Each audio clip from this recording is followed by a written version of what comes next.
One. Oh, we're now recording. Yay!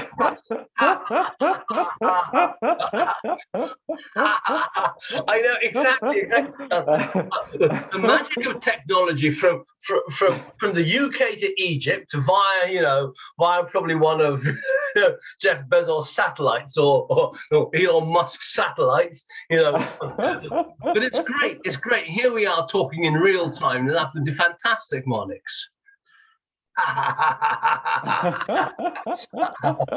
Namaste.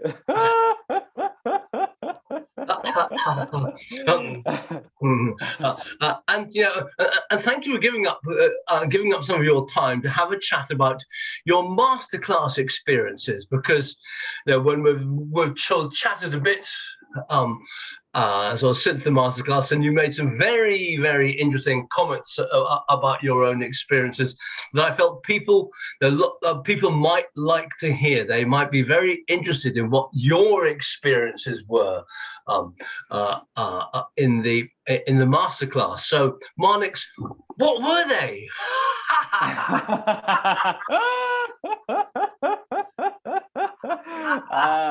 Yeah, it's a very good question. Yeah, how to put it into words that will be the easiest to understand.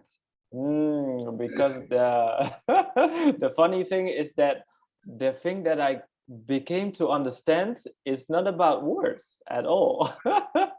It goes beyond. It goes a little bit beyond. So just to get the people who are watching into the right mind space, is that what Joe instructs and facilitates in his masterclass. One of the things is that he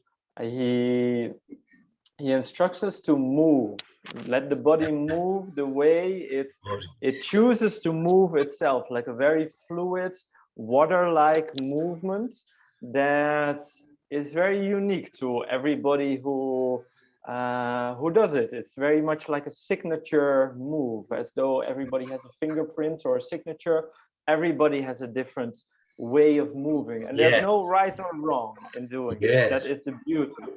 And then, like, Joe gave this very interesting remark that really switched something in my mind. He was like, if you're not sure how to move, then just be still, and the movement comes from the stillness. And that was something for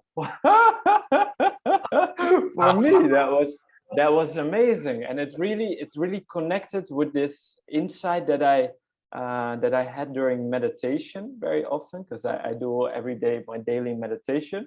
And the more regular I meditate, the more I find that inspiration, things that I say, or ideas, or just general good stuff that comes out of me, it comes more when I am more still. And this also blends over to the stillness that Joe instructs in the movement. It's like the best movements, they come not from thinking, oh, I've seen this in a video clip from P. Diddy and Snoop Dogg. Yo, what's up, man? No. The best movement that feels the best for that particular being that is doing this practice comes from somewhere completely else. It's from the stillness. But what is stillness? Stillness is where the inspiration can flow through and where the mind does not obstruct in any way. So I hope that people who watch this are able to understand, like, what is the stillness? That's where the inspiration comes through. Yes. From another dimension, another universe. Who knows what the stillness is? Yes. That's lovely. That is exactly sort of where I am coming from with this, and that it all flows most strongly and most beautifully from stillness. And for me, it's not just notes. So it's not just the movement. Absolutely, it has a very different feel to it when it's coming from stillness rather than when we're kind of forcing it. And we then chatted a little bit about the way that laughter can come from stillness.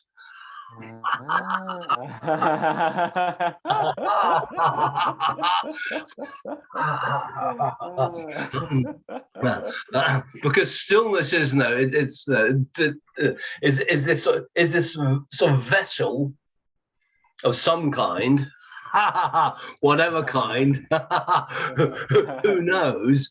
But it knows. But no, it's from the stillness that we then experience our sort of best connection and sort of best ideas and the movement and the connection and all the things that well, I'm delighted. You see, I was delighted when you made that. when you made that comment about your, about that aha moment when you got the movement comes from stillness. Fantastic. So I suppose that a kind of a follow-on question really is, and how has that changed your approach to laughter yoga, your own laughter yoga sort of practice and your own laughter yoga teaching, Marnix? That's a very good question. Yeah. Good questions are the base of everything in life, my good friend Joe. It's not so much about the answers, it's about the questions that tickle us.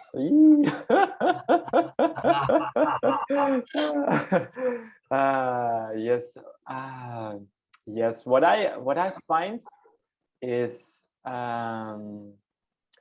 laughter is absolutely.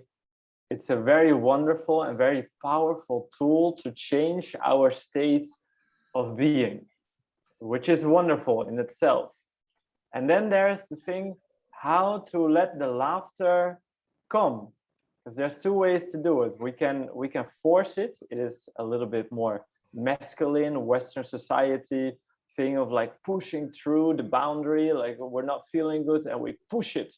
And then at the other side, we feel good. Yes, and this works. This is great. Yes.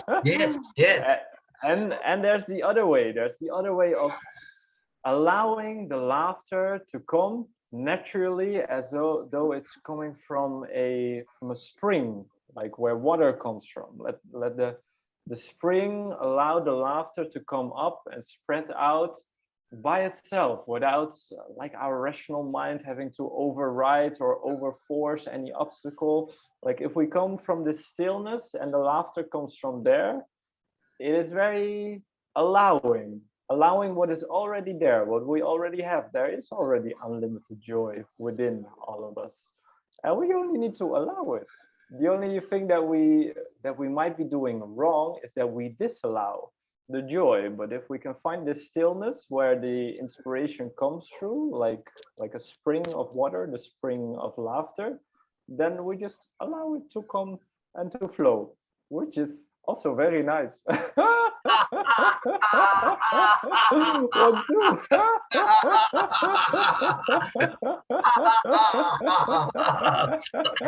So it's the yogi of joy.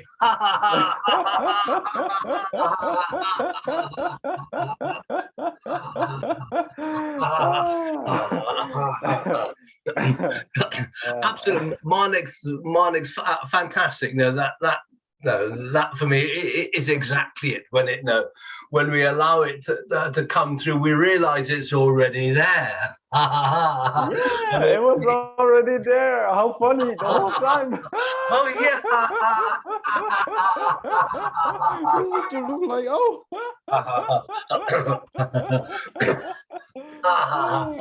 Yes, I know, it's fantastic. So actually, because what we do in the masterclass, as you know, having done one, is what we're really practicing is getting out of the way and allowing everything to flow through us, life to flow through us. And when we get out of the way, which means when we get this our head out of the way, we can then feel the stillness, and from that place, everything else will flow.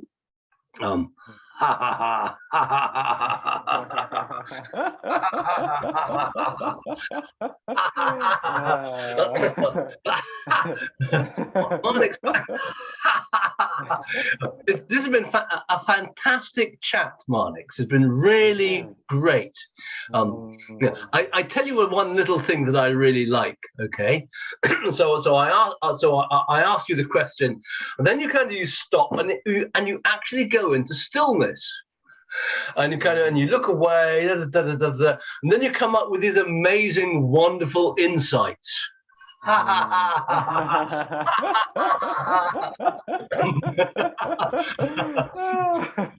but you see, while you're absorbing the question, because I asked the question, and then you don't sort of you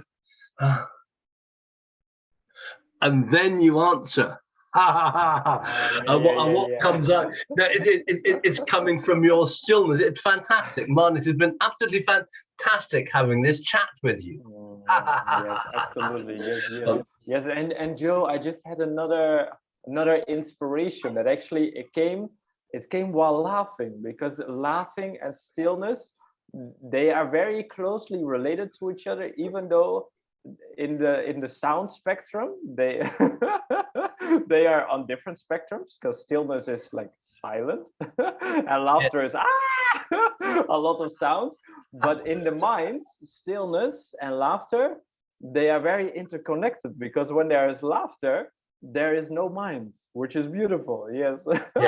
Yes. So just now when we were laughing, I had another inspiration, that was when laughter comes from stillness, it fills the empty space.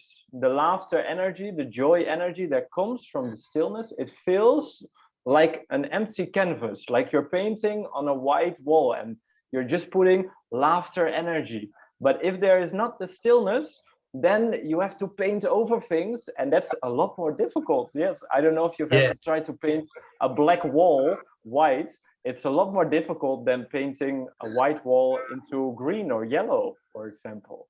Yes. It's very nice. Yeah, very nice. Very nice.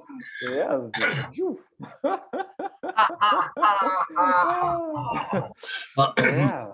Marnix, fantastic. Thank you. I hope that one of the effects of this conversation will be that more and more people they start painting the white wall green rather than the black wall white. Yes, exactly. Because it's so much easier. Yes. Yes. It's just a different approach, but it's so much easier. Yes. Fantastic. Thank you.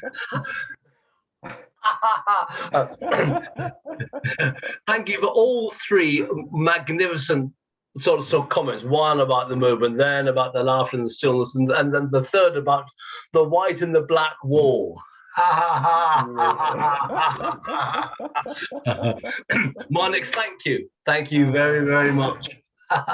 Thank you. Thank you again soon. Okay. Absolutely. Thank you so much. Have a wonderful day. Thank you.